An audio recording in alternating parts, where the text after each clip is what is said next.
খুব সুন্দর সুন্দর ছবি মানে তুলে ধরা হয়েছে, মানে রামায়ণের কিছু দৃশ্য এখানে তুলে ধরা হয়েছে। খুব ভালো লাগলো জিনিসগুলো।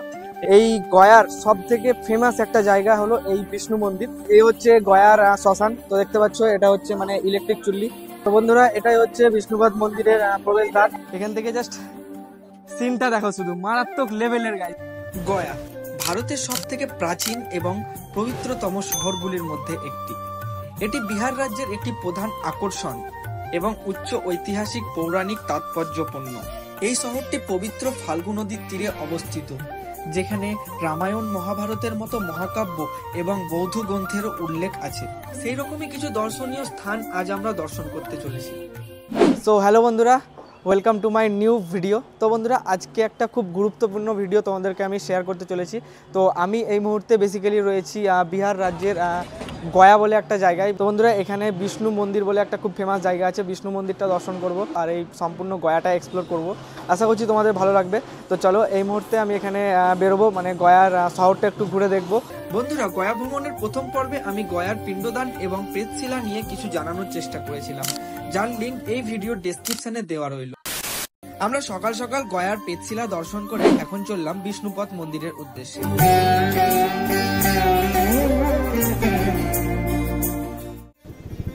তো বন্ধুরা এখন আমরা এন্টার করছি বিষ্ণু মন্দির। তো এটা বেসিক্যালি মানে পাহাড়ি এলাকা।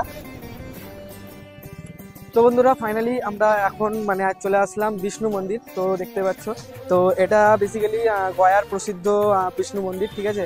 মানে এটাকে বিষ্ণু চরণ মন্দির বলা হয়। তো চলো মন্দিরটা তোমাদেরকে একটু মানে ভিজিট করার চেষ্টা করবো, মানে দেখানোর চেষ্টা করবো মন্দিরটা।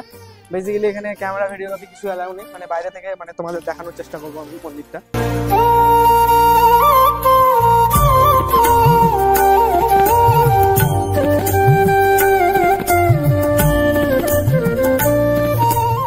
এই মুহূর্তে আমরা প্রবেশ করলাম বিষ্ণুপদ মন্দির। এখন আমরা জানতে চলেছি গয়া যার জন্য প্রসিদ্ধ। জানবো গয়াসুর নামক এক রাক্ষসের কথা। তো বন্ধুরা এটাই হচ্ছে বিষ্ণুপদ মন্দিরের প্রবেশদ্বার। তো अंदर ভিডিও ले सकता हूँ। তো বন্ধুরা এখানে কিন্তু ভিডিওগ্রাফি আর ফটোগ্রাফি একদম মানে অ্যালাউ নাই ভিতরে। মন্দিরটা কিন্তু অনেক সিকিউরিটি প্রোটেকশন ভাবে রাখা হয়েছে, ঠিক আছে। তো এই হচ্ছে তোমাদের বাইরে থেকে দেখাচ্ছি আমি।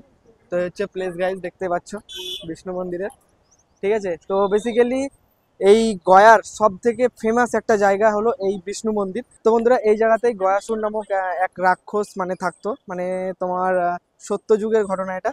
বলা হয় একবার গয়াসুর নামক এক রাক্ষস একটি ভারী তপস্যা করেছিলেন এবং একটি বর চেয়েছিলেন যে তাকে দেখবে সে যেন মোক্ষ লাভ করে। যেহেতু একজনের জীবন দশায় ধার্মিক হওয়া মাধ্যম পরিক্রম অর্জিত হয়, তাই লোকেরা সহজেই তা পেতে শুরু করে। তাই ভগবান বিষ্ণু গয়াসুরকে পৃথিবীর নিচে যেতে বলেছিলেন এবং গয়াসুরের মাথায় ডান পা রেখে তা করেছিলেন। ভগবান বিষ্ণুর পায়ের ছাপ সেই পৃষ্ঠে রয়ে গেছে, যা আপনারা এই বিষ্ণুপদ মন্দিরে প্রবেশ করলে দেখতে পাবেন। গয়াসুরের শেষ ইচ্ছা অনুসারে ভগবান তাকে বর দিয়েছিলেন এই জায়গা একদিন তারই নামে প্রসিদ্ধ হবে, যা আজ গয়া নামে পরিচিত।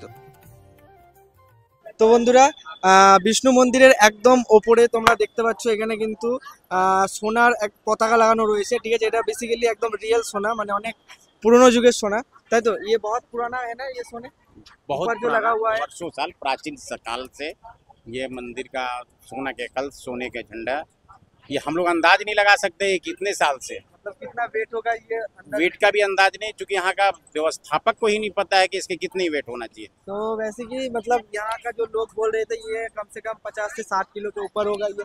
हाँ आराम से होना चाहिए था। ठोस है, उस समय पहले पत्थर का भी नहीं चलता था, एकदम पूरा ठोस सोने का जो होता है वो चलता है। আচ্ছা, তো বন্ধুরা এই এই পতাকা এখানে কিন্তু পতাকা আর কলসি যে মন্দিরের একদম চূড়ার উপরে লাগানো রয়েছে, এই কলসি আর চূড়াটা মোটামুটি 50 থেকে 60 কিলো সোনা মানে উপরে লাগানো রয়েছে। এখানে এসে জানতে পারলাম এই এই জিনিসটা মানে অনেক চোরেও হামলা করেছিল, কিন্তু কিছুতেই এই মানে এই পতাকা আর এই কলসি তারা চুরি করতে পারেনি।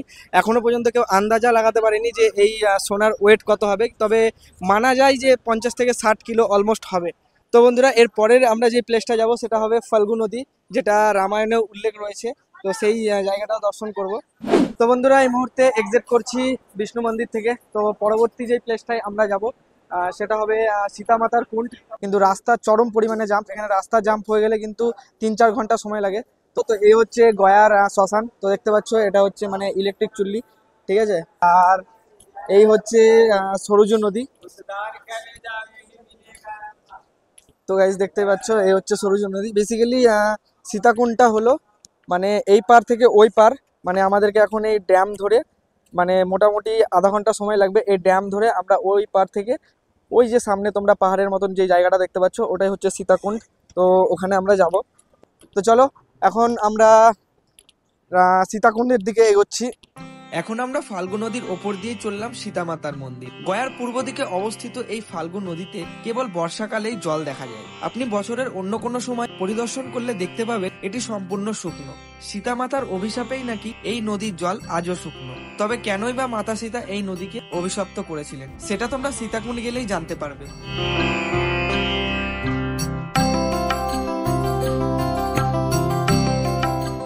তো বন্ধুরা এই মুহূর্তে আমি চলে আসলাম সীতাকুণ্ড।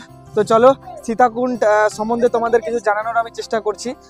তো এখানে রয়েছে সীতামাতার মন্দির।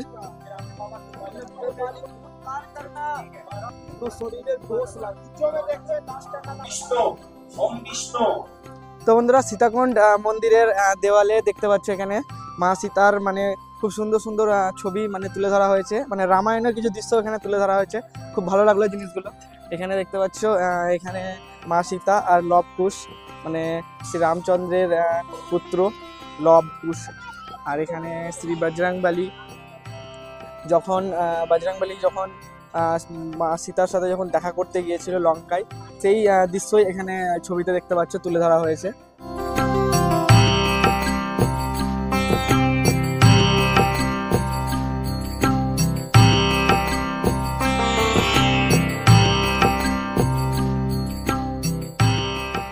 তো বন্ধুরা সীতাকুণ্ড সম্বন্ধে আমি তোমাদেরকে জানানোর চেষ্টা করছি। তো পৌরাণিক কাহিনী অনুসারে মানে বলা হয় এই জায়গাটা রাম লক্ষ্মণ সীতা যখন তারা বনবাসে যখন ছিল, তো সেই মুহূর্তেই মানে বনবাসে থাকাকালীন রাজা দশরথ মানে শ্রী রামচন্দ্রের পিতা মানে মারা যায়। তো তারপর তারা কিন্তু এখানে এসে রাজা দশরথের পিণ্ডদান করেছিল। তো এর জন্য কিন্তু এই জায়গাটা মানে প্রসিদ্ধ গয়ার সীতাকুণ্ড নামে। তো এর মধ্যেও আরও কিছু গল্প রয়েছে। তো যাই হোক সেই গল্পগুলো আমি তোমাদের জানানোর চেষ্টা করছি। তো বন্ধুরা রাম লক্ষ্মণের বিনা উপস্থিতিতে যখন মাতা সীতা রাজা দশরথের পিণ্ডদান করেছিল, তো পিণ্ডদান করার সময় মানে বালির পিণ্ডদান করার সময় মাতা সীতা কিন্তু এই নদীকে তার সাক্ষী হিসাবে রেখেছিল, এই নদী। আর এখানে একটা বটগাছ দেখতে পাচ্ছ, এই বটগাছটাকেও সাক্ষী হিসাবে রেখেছিল। কিন্তু তারা কিন্তু মাতা সীতার সাথে বিশ্বাসঘাতকতা করেছিল, কিন্তু মাতা সীতা তাদেরকে এখানে অভিশাপ দেওয়ার ফলে কিন্তু এই নদীতে সেরকম জল নেই, ঠিক আছে। জলটা কিন্তু শুকিয়ে গেছে, তার জন্য ওই ড্যাম থেকে জল এত দূর আসে না, ঠিক আছে। একদম অল্প পরিমাণে মানে মাটি খুললেই নদীর জলটা মানে পাওয়া যায় আর কি। ওই সামনে যেই দেখতে পাচ্ছ তোমরা, ওই সামনে একদম শুকনো যেই নদী, ওই নদীটাকে মানে অভিশাপের ফলে কিন্তু ওই নদীতে জল নেই। 7 जन्म का बालापन का युवापन का रोग दोष दूर करेंगे। हमारे घर में जो प्राणी दुख देते हो, कष्ट देते हो, सपने में दिखाई देते हो। তো বন্ধুরা এই ছিল সীতাকুণ্ড। তো আমি এখন দাঁড়িয়ে রয়েছি সীতাকুণ্ডের একদম এটা গেটের সামনে দেখতে পাচ্ছ। তো যতদূর সম্ভব হলো সীতাকুণ্ড সম্বন্ধে আমি তোমাদের জানার চেষ্টা করলাম। আর গয়ার আরও কিছু তোমরা যদি ভিডিও দেখতে চাও তাহলে এই ভিডিওর ডিসক্রিপশানে সেই ভিডিওর লিঙ্কগুলো পেয়ে যাবে। মানে গয়ায় অলমোস্ট কিছু কিছু জায়গা আমি ঘুরেছি, কিছু কিছু জায়গা ভিজিট করেছি। আশা করছি সেই ভিডিওগুলো তোমাদের ভালো লাগবে। তো আজকের ভিডিওটা আমি আর বেশি বড় করছি না। তো আজকের এই গয়ার ট্রিপটা তোমাদের কেমন লাগলো, যদি তোমাদের হেল্পফুল হয় অবশ্যই এই ভিডিওটাকে একটু লাইক করে দিও, ঠিক আছে। তো বন্ধুরা আবার দেখা হচ্ছে পরবর্তী কোনো একটি ভিডিওতে। ততক্ষণ সুস্থ থেকো, ভালো থেকো। আর তোমরা আমাকে ইনস্টাগ্রামে অবশ্যই ফলো করতে পারো। তো এই হচ্ছে আমার ইনস্টাগ্রাম আইডি। তো গাইজ আজকের মতো আমি ভিডিও এখানেই শেষ করলাম। তো দেখা হচ্ছে পরবর্তী কোনো একটা ভিডিওতে। ততক্ষণ সুস্থ থেকো, ভালো থেকো, বাই।